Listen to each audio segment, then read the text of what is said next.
Pessoal, boa noite. Direito é Vida no Momento Azul Marinho, quando nós estamos jantando com direito. Esse é o programa Jantar com Direito. Então vocês vão jantar com Nogueira, na Guarda Municipal, né? Do município de Itapevi. Nosso canal Direito é Vida tem aí 3 anos, vai fazer 4 anos de idade. Uma criança, né? Igual nós. Uma criança. Vamos falar do suicídio? O que é o suicídio, né? Quando a pessoa ela atenta contra a sua própria existência, quando ela atenta contra a sua própria vida, né? Aí a discussão é bem ampla, né? Uma discussão grande sobre o suicídio. Nós temos o suicídio até hoje, né? Hoje, odiernamente falando, né? Mas nós tínhamos suicídios em eras primórdias, né? Nós tínhamos suicídio antes de 1846, nós tínhamos suicídio em tempos de... o tempo do Barroco, 1600 a 1700, né? Aí depois vem o Iluminismo, 1715 a 1789. Nós tínhamos suicídio em alguns países que o suicídio era considerado crime, né? Suicídio considerado crime, né? Como que nós vamos punir um suicida quando esse atenta contra a sua própria existência? Quando esse se atenta o objeto jurídico que o Código Penal hoje tutela, né, o objeto jurídico mais importante para o ser humano, que é a vida, né, a vida da pessoa humana. Então nós temos aí dentro dos contextos do século XVII, né, século XVII, nós tínhamos aí século XVII entre 1601 e 1700, né, nós estamos na era barroca, né. Então esse suicida, né, a pessoa que atentava contra a sua própria existência, era tratado de uma forma diferente.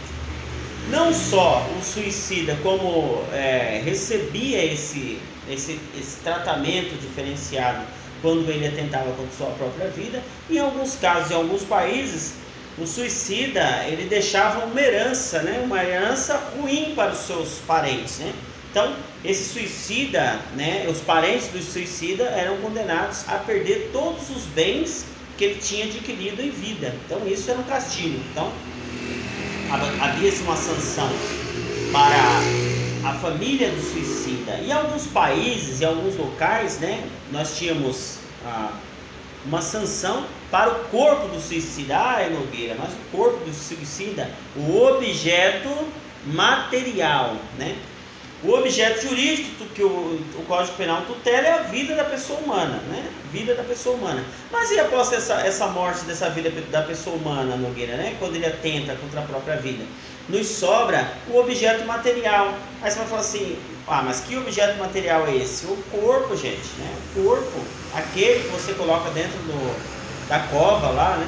Aquele que nós fazemos o velório. Hoje, em épocas de pandemia, está meio difícil velar alguém, né? Mas aquele que você vai colocar dentro daquela cova, aqueles que as pessoas têm lá o pensamento de jogar três pouquinhos de terra lá dentro, lá que tem tem muita gente que tem essas coisas, né? Então veja, quando nós falamos de suicídio, né, nós falamos de um objeto jurídico, né, que a nossa lei tutela a vida, né?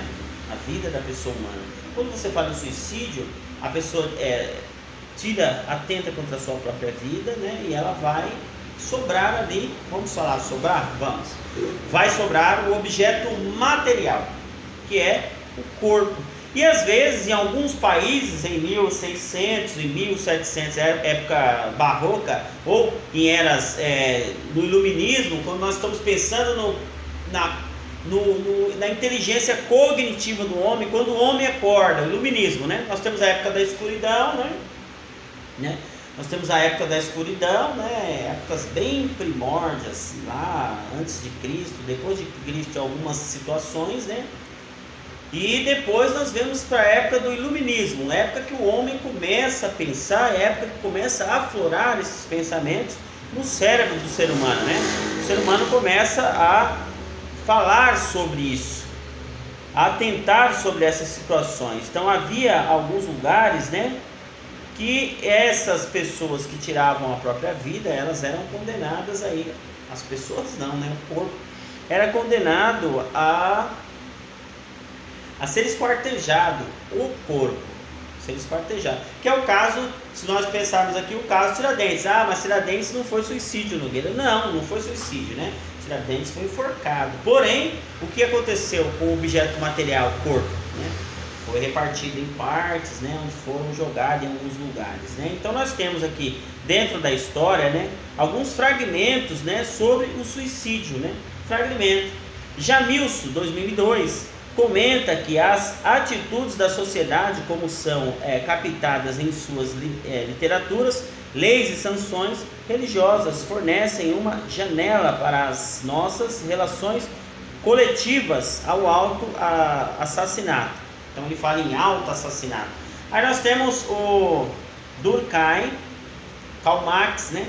Durkheim, Karl Marx, 1846, comenta as estatísticas sobre casos de suicídio observados por Jacques, um francês, através de um ato considerado privado, o suicídio, né? Então eles consideravam o ato do suicídio privado, né? Mas é um ato privado, um ato isolado, não tem a ver com a sociedade. Aí vem Emílio ou Emily Durkheim, em algumas situações, dizer que o suicídio não é um ato privado, e sim um ato da sociedade. Ele trata isso aí como a sociedade tem culpa nesse suicídio. Por quê, né? Por que, Nogueira, tem culpa nesse suicídio? A sociedade. Veja, muitas das vezes nós estamos em alguns locais, né, e nós vemos essa sociedade. Vamos falar de sociedade, nós falamos do Estado, nós falamos da igreja, nós falamos da sociedade, família, nós falamos da escola, nós falamos de todos os meios sociais existentes para que possa tratar o suicida, né? Então, há um estudo de Durkheim, um estudo onde ele estuda a sociedade para ver qual a problemática em que nós temos dentro do suicídio, a idade, né? Qual idade as pessoas estão cometendo suicídio, de que forma esse suicídio vai se aflorar na vida da pessoa psicologicamente, né? Nesse pensamento psicológico, em épocas primórdias, nós não tínhamos o pensamento de um suicida ser uma pessoa louca, né? Uma pessoa que está, não louca, mas uma pessoa que está com um problema psicológico, com um problema psiquiátrico, né? Então, achava-se ali que a pessoa estava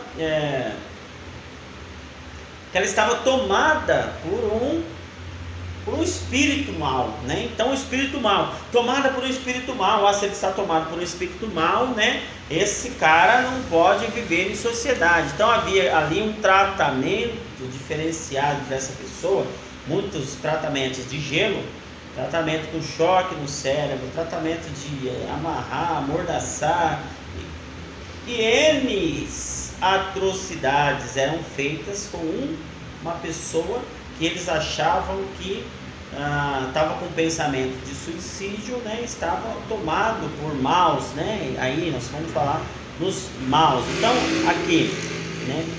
Por outro lado, Aristóteles e Pitágoras entendiam o suicídio como uma ação covarde e um ato contra o Estado, né? Uma ação covarde e um ato contra o Estado. Quem? Aristóteles e Pitágoras. Nós falamos aqui.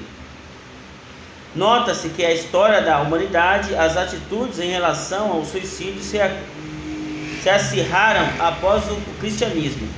Até então, nenhum preconceito cultural ou religioso se relacionava ao suicídio. No Antigo Testamento, as mortes dos gregos antigos trazidos por Homero eram percebidas por questões de honra para defender alguns princípios religiosos ou filosóficos, né?